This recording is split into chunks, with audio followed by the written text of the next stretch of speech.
हूं कनुप्रिया सत्तन और आप देख रहे हैं खबर 100 न्यूज। आइए नजर डालते हैं आज की कुछ खास खबरों पर, लेकिन उससे पहले एक नजर आज की हेडलाइंस की ओर। मध्य प्रदेश को मिलेगी राहत, रूसी वैक्सीन स्पुतनिक के लिए खुले दरवाजे। सीएम शिवराज ने टीके के आयात की संभावनाओं पर बुलाई बैठक। एमपी के मुख्यमंत्री और केंद्रीय प्राकृतिक गैस मंत्री का बीना दौरा, अस्थायी कोविड अस्पताल का किया निरीक्षण। सर्व सुविधा युक्त बनाया जा रहा है अस्पताल। मां के साथ निभा रही पुलिस का फर्ज, ड्यूटी के साथ साथ निभाती है मानव धर्म। मध्य प्रदेश में कोवैक्सीन और कोविशील्ड के बाद अब लोगों को रूसी वैक्सीन स्पुतनिक डोज भी लग सकेंगे। प्रदेश सरकार स्पुतनिक वी के आयात की संभावनाएं तलाश रही है।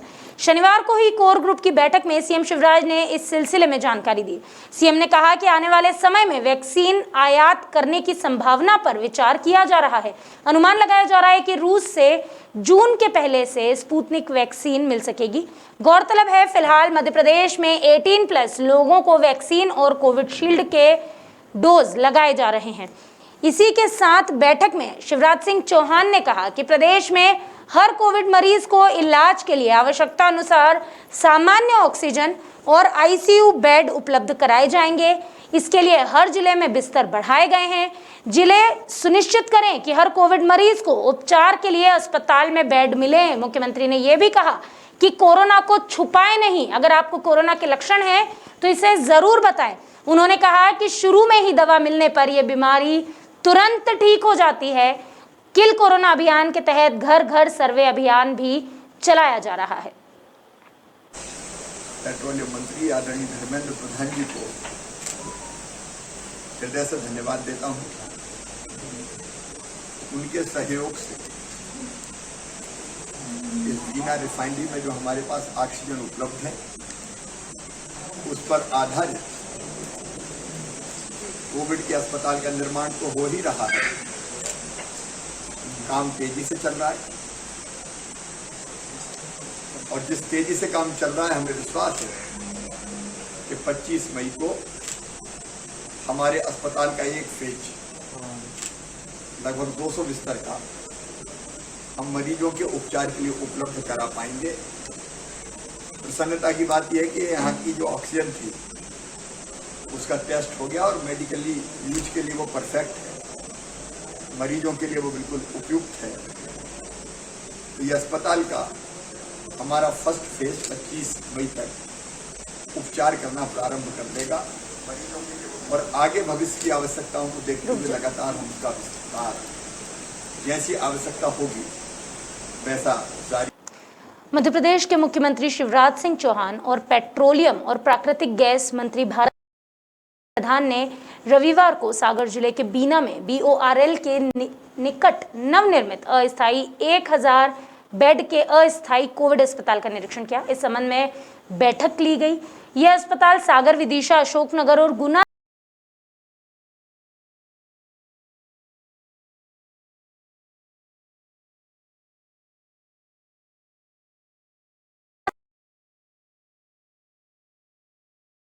बड़ा प्रोजेक्ट है। प्रदेश का यह पहला ऑक्सीजन सप्लाई आधारित हॉस्पिटल है जहां पर पलंग तक ऑक्सीजन पाइपलाइन रहेगी। यह अस्पताल सर्व सुविधा युक्त बनाया जा रहा है। मैं धन्यवाद देता हूं मध्य प्रदेश की माननीय मुख्यमंत्री जी को। हम लोग सब लगे हैं प्रधानमंत्री जी के नेतृत्व में देश में ऑक्सीजन की उपलब्धता बढ़े।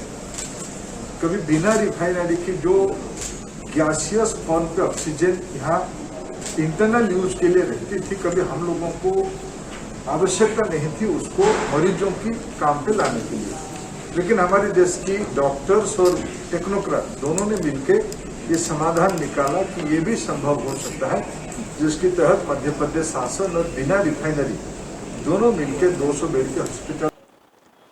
कोरोना काल चल रहा है और इसके चलते लोग बाढ़ त्योहार तक भूल गए हैं।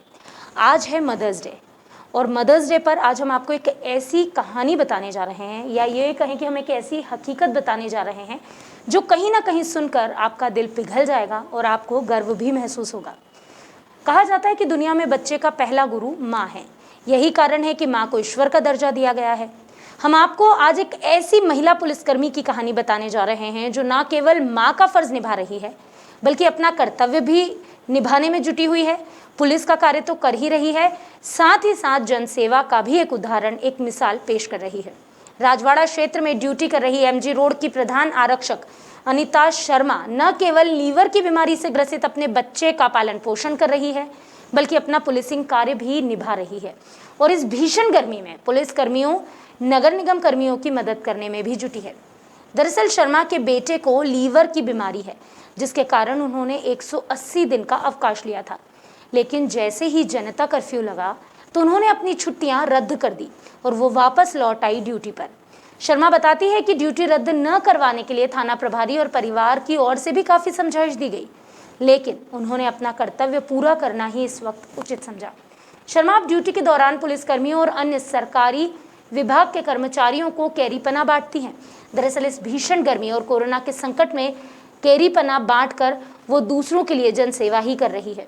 वो खुद घर पर रोजाना 80 से 100 लीटर कैरीपना बनाती हैं और निगम कर्मियों और विभिन्न चेकिंग पॉइंट्स पर तैनात पुलिसकर्मियों को बंटवाती है। साथ ही साथ खुद भी 20 लीटर कैरीपना राजबाड़ा पर लेकर जाती है और वहां पर मौजूद पुलिसकर्मियों को और अन्य सरकारी कर्मचारियों को वितरित करवाती है। शर्मा के इस कार्य की वरिष्ठ अधिकारियों ने भी काफी सराहना की है।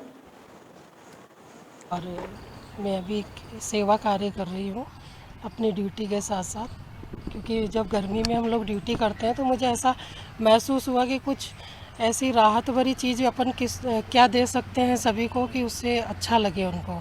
तो मेरे दिमाग में एक आइडिया आया कि केरी का पन्ना जो इम्यूनिटी बूस्टर है और प्लस गर्मी से भी राहत देगा और अभी जो महामारी चल रही है उसमें भी सबको राहत पहुंचाएगा।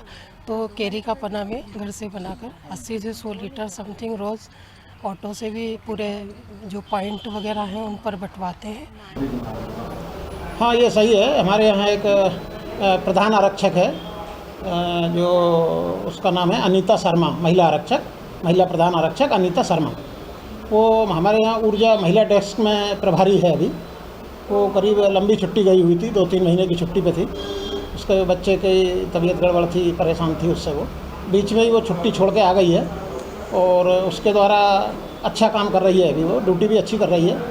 राजवाड़ा नीमच कलेक्टर ने जिले में लॉकडाउन लगाकर सख्ती से आम जनता को इसका पालन करने के आदेश तो जारी कर दिए, लेकिन वहीं रामपुरा स्थित मछली सेंटर की अगर हम बात करें तो यहाँ पर ना तो सोशल डिस्टेंसिंग का पालन किया जा रहा है, ना ही मास्क पहना जाता है। गौरतलब है शनिवार को मछली सेंटर पर खाना बनाने वाले एक शख्स के पॉजिटिव आने के बावजूद भी सेंटर पर काम करने वाले किसी भी कर्मचारी की जांच नहीं की गई, ना ही इस जगह को सैनिटाइज किया गया। अगर समय रहते गांधी सागर जलाशय में मछली पकड़ने का काम बंद नहीं किया गया तो रामपुरा में भयंकर कोरोना विस्फोट हो सकता है। आए दिन मछली सिलीगुड़ी, हावड़ा और दिल्ली जाती है, जिससे कुछ ट्रक ड्राइवर और ट्रक स्टाफ भी वहां जाता है और वहां से दोबारा लौटकर रामपुरा भी आता है, लेकिन फिर सीधे ट्रक स्टाफ अन्य 50 लोगों के साथ काम करने में जुट जाता है। ना तो उनकी कोरोना की जांच की जाती है, ना ही कुछ अन्य प्रिकॉशन रखे जाते हैं। ऐसे में संक्रमण का खतरा और भी गहरा जाता है। अब देखना यह होगा कि जिम्मेदार इस पर क्या कार्यवाही करते हैं और कार्यवाही करते भी हैं या नहीं।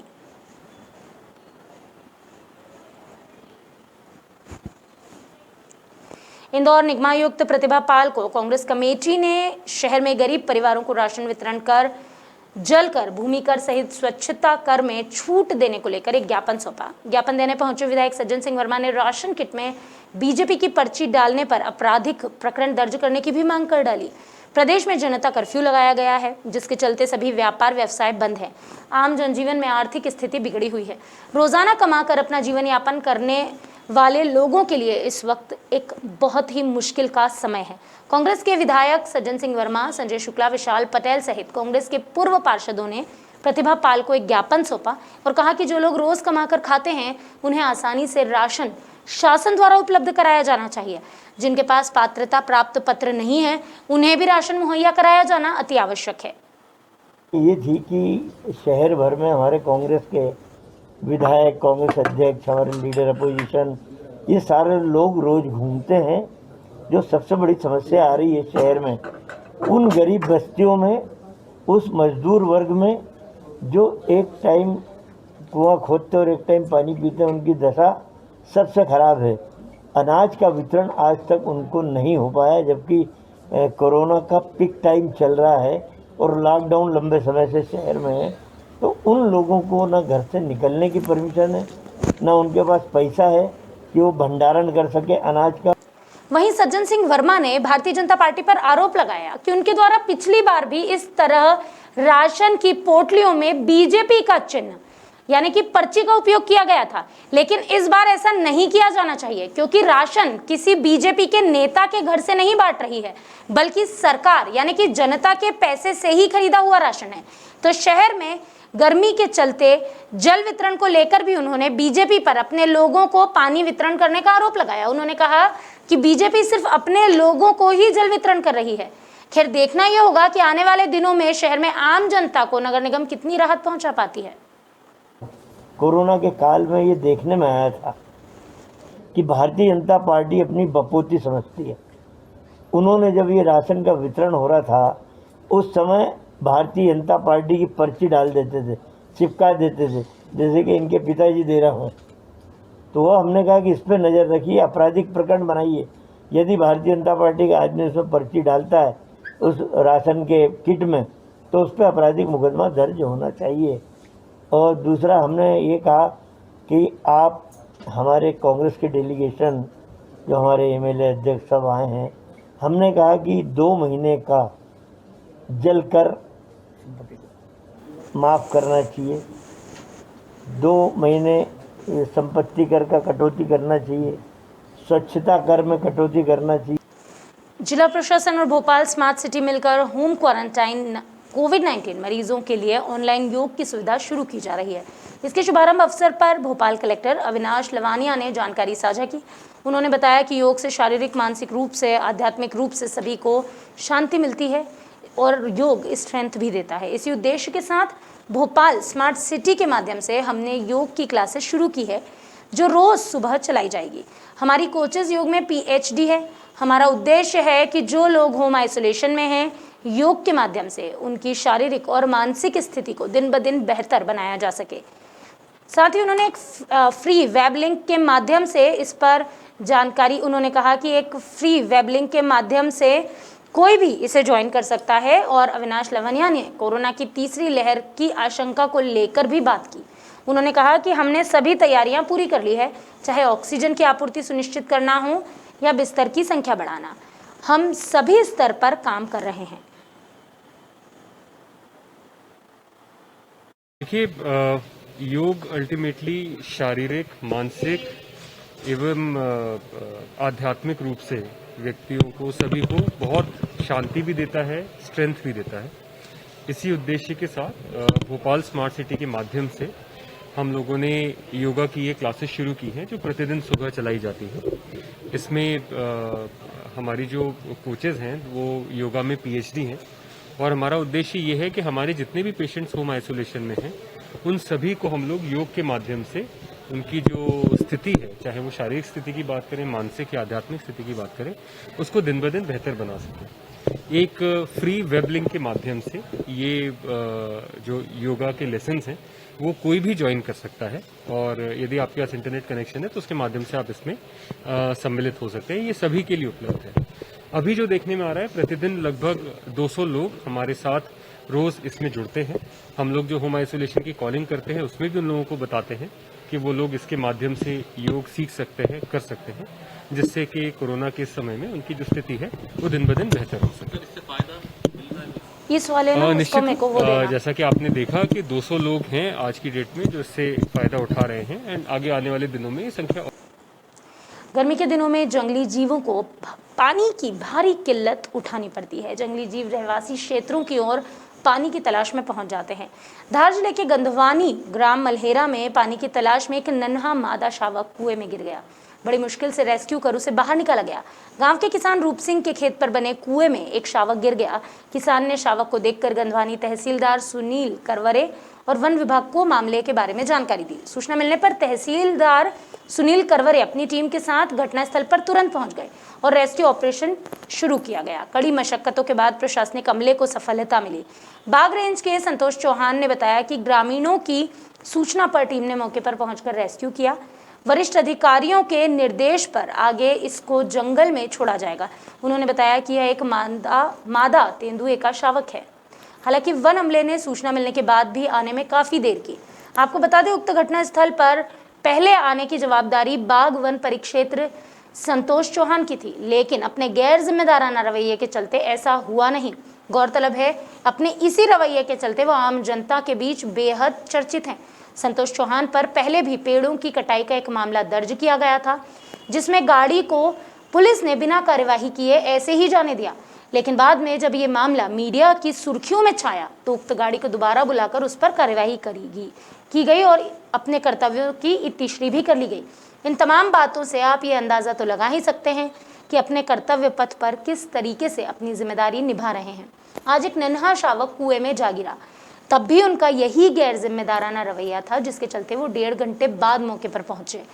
उनकी लेट लतीफ़ी हमेशा की तरह इस वक्त भी देखने को मिली, जिसके चलते शावक को देखने के लिए, क्योंकि शावक वहां कई घंटों तक रहा, इसलिए शावक को देखने के लिए घटनास्थल पर मौके पर भीड़ लग गई। कोरोना काल के दौरान भी वहां कई लोगों का जमावड़ा हो गया, जिनमें ना तो सोशल डिस्टेंसिंग का पालन हो रहा था और ना ही ग्रामीणों ने मास्क लगाया हुआ था।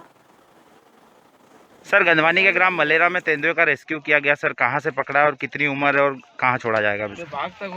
ये भी लगभग 11 बजे के आसपास ग्रामीणों की सूचना मिली, कुछ लोगों ने और भी सूचना मिली, तो हमारा स्टाफ और सभी बाघ रेंज का स्टाफ आया और यहाँ मलेरा गांव में एक किसान के खेत में कुएं में गिरा था, तो ग्रामीणों की मदद से पिंजरा बुलाया गया और उनकी सहयोग से, ग्रामीणों के सहयोग से और भी कुछ लोग आए जिनकी मदद से उसको बाहर निकाला गया और तेंदुआ अभी स्वस्थ है और मादा है।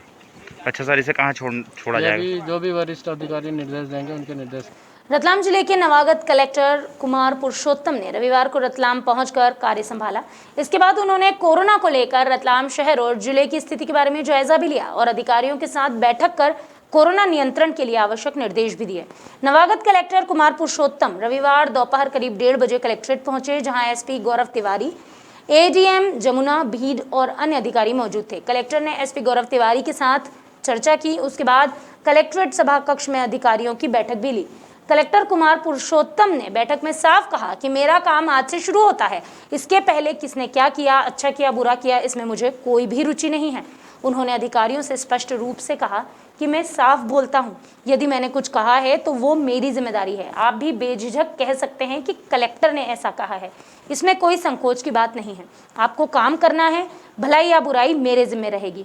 उन्होंने इसके बाद टफ टाइम का भी जिक्र किया। उन्होंने कहा कि ये जो समय है ये वाकई कठिन है। रतलाम जैसे जिले में कम जनसंख्या के बावजूद रोज 400 प्रकरण आ रहे हैं, तो इसका अर्थ यही है कि लोग दायित्वों को पूरा करने में संकोच कर रहे हैं।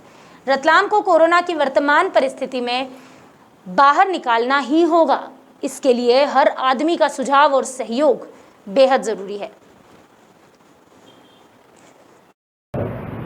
मीटिंग में आया था, वो आप सबको स्थिति मालूम है। पिछले 1.5 साल से आप लोग इसमें काम कर रहे हैं और रतलाम में हमेशा से अधिकारियों की बहुत अच्छी टीम रही है। मैं एक बार बड़ा स्पष्ट बता दूं, मेरी कहानी आज से शुरू होगी। किसने अच्छा किया, किसने खराब किया, इस सुनने में मेरा कोई इंटरेस्ट नहीं।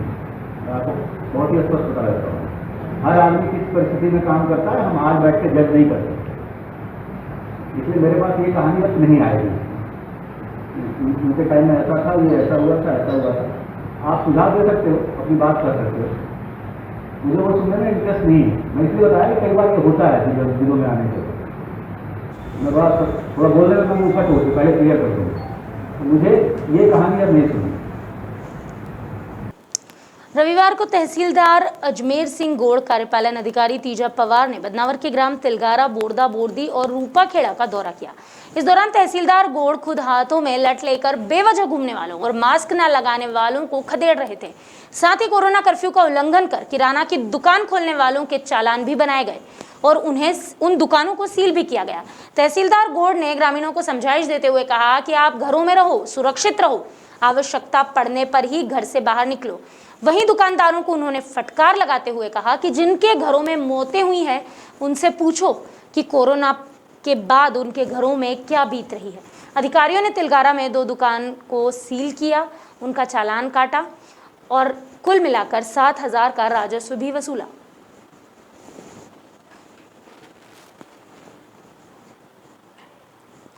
मध्य प्रदेश में 18+ के युवाओं को वैक्सीन लगना शुरू हो चुका है, लेकिन हालात ऐसे हैं कि वैक्सीन की भारी कमी सरकारों के पास देखने को मिल रही है। राजधानी भोपाल में केवल 22 केंद्र ही ऐसे हैं जहां वैक्सीन लगाई जा रही है और हर केंद्र पर केवल 100 वैक्सीन ही बांटी गई है। कारण यह है कि सरकार के पास इतनी वैक्सीन नहीं है कि सभी को आसानी से उपलब्ध कराई जा सके, जिसके चलते केंद्रों पर भारी भीड़ देखने को मिल रही है। जहां बुजुर्गों को वैक्सीन लगाई जा रही है, ऐसी जगह युवाओं की भी भीड़ नजर आ रही है। ऐसे केंद्रों पर भी युवाओं की भीड़ नजर आ रही है। हालांकि बिना किसी रजिस्ट्रेशन के वैक्सीनेशन किया ही नहीं जा रहा, बावजूद इसके भीड़ वैक्सीन के लिए पहुंच रही है। इस असफलता को लेकर भोपाल सीएमएचओ ने कुछ अलग ही बेतुका सा तर्क दिया है। सीएमएचओ प्रभाकर तिवारी ने तो ये कह दिया है कि युवाओं में वैक्सीनेशन को लेकर उत्साह अधिक है, इसलिए भीड़ नजर आती है। देखिए, जो वैक्सीनेशन के लिए आप देख रहे हैं, जैसे जैसे हमारे पास वैक्सीन आती चली जाएगी वैसे वैसे वो कतारें बिल्कुल ख़त्म होती जाएंगी। आप जानते हैं कि 18 वर्ष से 18 वर्ष से 45 तक के हमारे यूथ है, उनमें जज्बा ज़्यादा है, उत्साह ज़्यादा है, वो जल्दी से जल्दी लगवाना चाहते हैं। तो आप देख रहे थे कि पहले एक समय वो था कि हमें लोगों को बुलाना पड़ रहा था, अब लोग खुद से आ रहे हैं। तो ये लोगों का जज्बा है, उत्साह है, जिसके कारण से आप देख रहे होंगे कि धीरे धीरे ये चीज़ें वो होती जा रही हैं। और मुझे ये उम्मीद है कि अगले 1-2 हफ्तों में ये पूरी की पूरी स्थिति जो है वो नॉर्मलाइज हो जाएगी। आप चिंता न करें। अभी के लिए बस इतना ही, लेकिन खबरों का सिलसिला लगातार रहेगा जारी। आप घरों पर बने रहिए, स्वच्छ रहिए, स्वस्थ रहिए और देखते रहिए खबर 100 न्यूज़, जनता की बुलंद आवाज़।